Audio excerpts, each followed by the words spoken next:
আমি ভাবছিলাম হাসিনা সব হুজুরদেরকে পিটাইয়া কিছু সোজা করছে, এখন দেখি কিছু হুজুরের তেল এখনো রয়েছে, এদের জন্য হাসিনা আবার দরকার।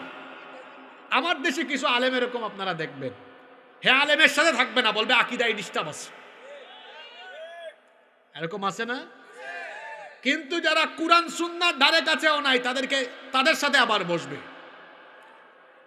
যারা কুরআন সুন্নাহর ধারে কাছে নাই তাদের সাথে আপনি বসতে পারেন, আর যারা কুরআন সুন্নাহর পথেই আছে, হালকা পাতলা কিছু আপনার মতের সাথে তার অমিল আছে, সেখানে আপনি আকীদা খুঁজেন।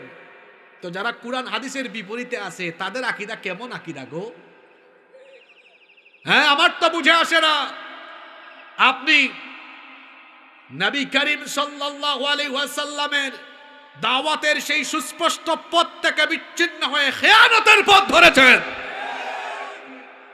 একজন আলেম চিনতে না পারলে এটা বড় খারাপ লাগে,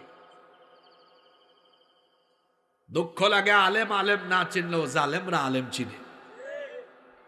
এই জন্য সব জালেমরা আলেমদের উপরে যখন অ্যাকশন করে, তখন কোনটা কৌমি, কোনটা আলিয়া, কোনটা কোন দল করে কিচ্ছু দেখে না, কয় সমান তালে সবগুলারে পিটা, ব্যাককলের দল।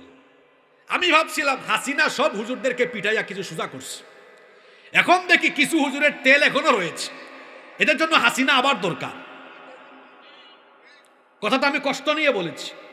আমি ভাবছিলাম হাসিনা পিটাইয়া সবগুলারে সাইজ করছে, এখন অন্তত সব এক থাকবে, এখনো এক হয় না। এরা আরো কত পিটা খাবে সামনে, আল্লাহ ভালো জানে।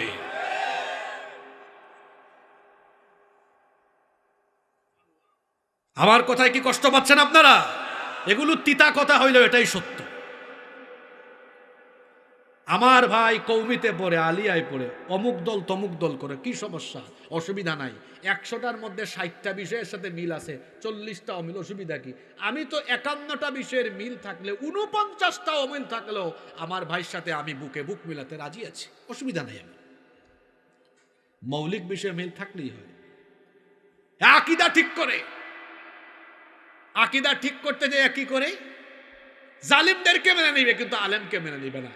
এমন হুজুর বাংলাদেশে নাই তো, জোরে বলেন আছে না নাই?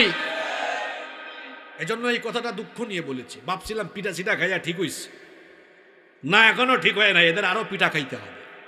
এখনো সময় আছে, আলেমরা ঐক্যবদ্ধ না হলে আগামীতে পিঠের চামড়া থাকবে না। আল্লাহ আলেমদেরকে এক করে দেন।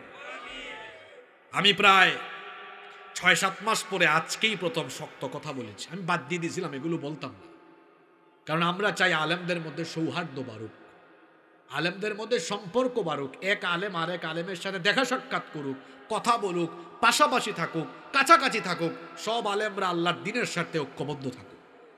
আমরা চাই কি চাই না? মানুষ এবার আশাই ছিল যে সব আলেমরা এক থাকবে।